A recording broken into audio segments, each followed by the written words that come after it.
Hey, honey, it's your girl Brianna J, and this is Break Free From Yourself podcast. This podcast is my precious baby that is centered around self reflection and self love. It's about a young woman's journey, me, of course, to find inner peace, but also realizing that sometimes she can play a role in holding herself back from that peace. This is going to be a space where I'll be real with y'all, but I'll also be real with myself.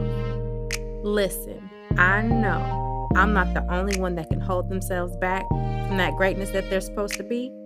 Maybe y'all will be able to relate and we can get through this journey together. So let's take a walk together, hun. It's been a long time coming, but I know. Y'all know I can't sing, but I'm gonna keep doing it regardless because it keeps y'all coming back because I bring the energy. But it has been a long time coming. A half a year has gone by, and it's been forever since I've posted a podcast episode, and there's no excuse for it. Actually, before recording this was the first time I've heard my intro since the last time I posted my episode. And y'all know I'm talking about self-reflection and all this other stuff and trying to find inner peace, and I have been struggling with the inner peace part. Plain and simple. The only thing that I can say is that I did not feel safe talking. Not saying that I did not feel like I was in a safe environment, but I just felt more comfortable keeping to myself than expressing myself. And it's crazy because I literally built this platform to do that. We all have moments where life be lifing, but for me, when life starts doing this big one and I'm not ready to face it or deal with it, I'll go in my little cocoon and stay there until I feel it's safe to come out. Not saying it's a good thing, not saying it's a bad thing, but I've kind of gotten the comfort of doing that, which I feel like I need to stop. Because yes, I retreat to my safe zone, but it causes me to be alone and secluded from others. So many weeks went by where I'd be like, okay, I'm going to record a podcast episode. And then a month would go by and I'm like, oh, I was supposed to do that. Well, it never got done and it kept going on. And I was in this cycle for 6 months. I got so disappointed in myself for the long break, but I couldn't find it in me to get out of the shell that I've created for myself. Not gonna lie, it became hard and uncomfortable just to speak sometimes. I was so excited that I built this platform. Y'all know I do call it my baby. But when things kept happening that affected me emotionally, I pretty much got scared to express those things and just shut down. Especially when things kind of deal with other people, because I'm like, okay, so here's the thing. Yes, I use this as a form of therapy, but if you go through things with other people, they can also use it as a form of therapy too. And they have every right to do such. But at the same time, I don't need my therapy and your therapy to get intertwined at all. So obviously, I'm keeping my therapy internal. So that is a big reason. I did not feel comfortable with things involving other people because everybody's comfortability is different and my comfortability is kind of low. One thing that I do want to mention, that this is not going to be a long episode. I'm just venting and speaking on where I've been at mentally and the fact that I've been hiding myself and hiding from things that I don't want to deal with.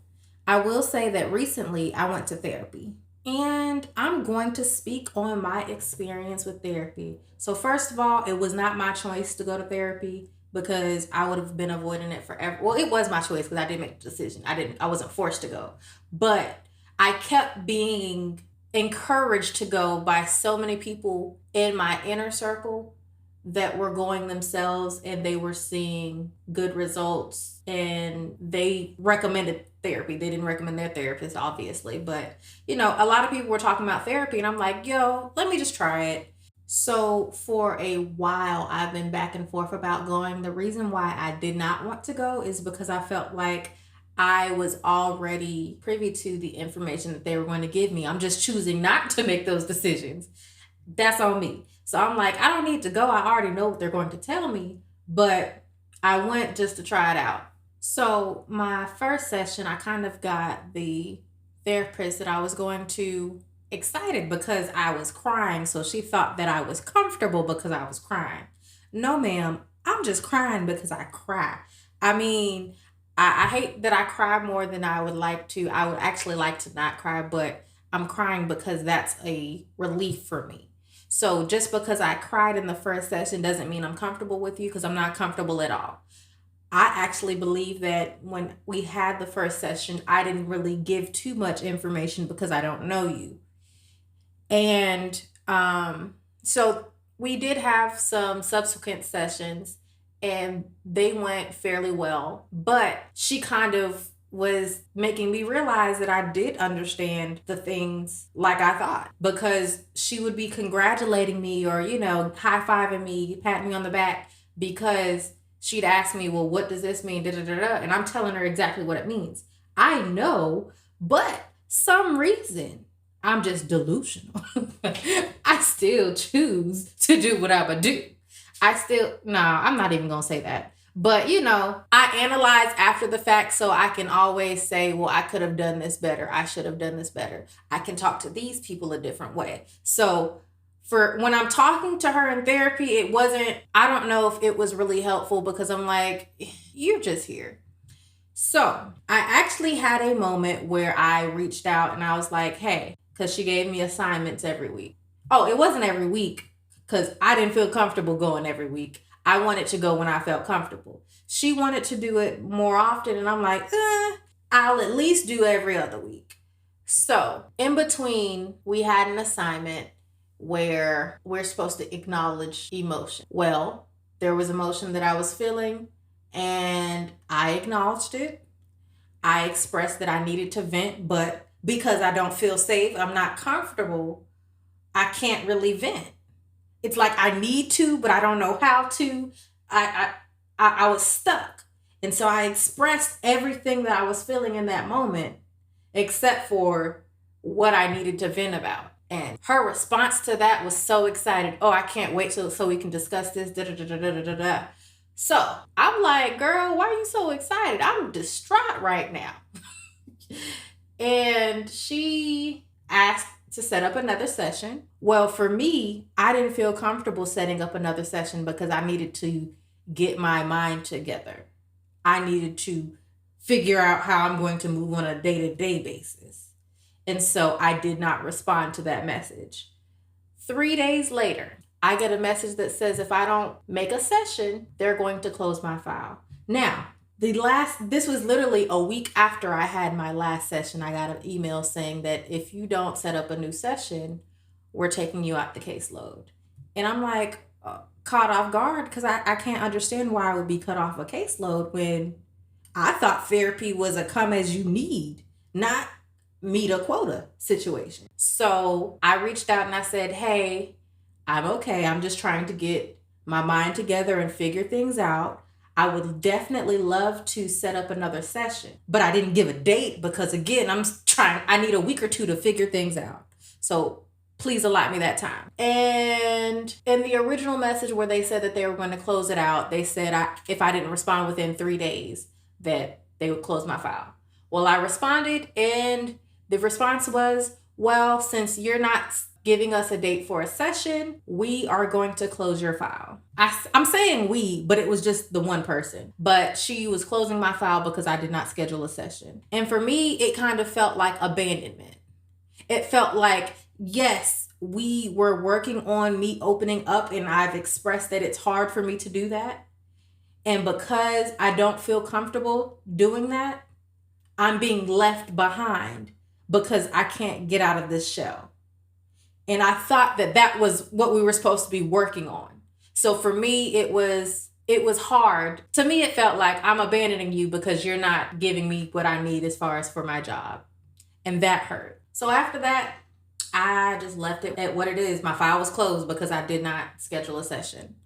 I'm not saying that therapy as a whole is a bust, but with the person that I was using and the company that I was using, I I wouldn't recommend, I'm not even going to say the name because it just really hurt me that, you're not being responsive in your time of need. Therefore, we're going to leave you in your time of need. But it is what it is. I'm going to leave it at what it is. I'm not saying that I'm never going to do therapy again, but I am going to take some time to, one, vet out who I'm going to talk to, because I'm coming to talk to you and I don't feel comfortable. So I'm vetting you out. But off my therapy experience, one thing I do want to mention is my lovely audience, my honeys. I'm appreciative of you all. I got people telling me they missed the pod, when it's coming back, and that they're looking forward to new podcast episodes. And I'm like, girl, I'm going to come back. But I never got a date for when I'm coming back. I'm going to come back, girl. And I accidentally looked at my algorithm, and I noticed that people were still listening to older episodes, even though I was not posting any new episodes. So that to me shows that I do have an impact. So yes, life be life and people go through things. But when you do have a calling, you need to stick to it because you don't know who you're impacting. So I say all of this to say, yes, I took some time off. I'm coming back. I don't have a schedule for when I'm coming back. I'm just going to be popping back. I'm popping back. I'm going to try to be a lot more consistent than what I was, but I'm just grateful to have the audience that I have, and I hope to expand. And, thank you for riding with me. And with that being said, that was your episode of Break Free From Yourself podcast. Be on the lookout for more episodes to come, and also a follow-up on the body problems episode. Bye, honeys. I know y'all didn't forget about Rebel Vision for all your skincare needs. Rebel Vision was created to encourage individuals to embrace self-love by encouraging them to show their body some real body love. We got the body butter, the rose water, the net exfoliators, the black soap, and the liquid black soap. Come and join the Rebel team by following us on Instagram at RBL_VZN and liking our Facebook page, Rebel Vision. To order products for your skincare needs, check out the site www.therebelvision.com. That's www.therebelvzn.com. If you don't already follow my Instagram, TikTok, or Twitter, go ahead and do that at _Brianna J. That is _BRIAUNAJ. TikTok is my best friend, so you can definitely find me on there. Use any of those platforms to comment and let me know what you think or want to hear on the podcast. Bye, honeys. Thank you for listening to Break Free From Yourself podcast. I hope you enjoyed yourself and come back for another episode.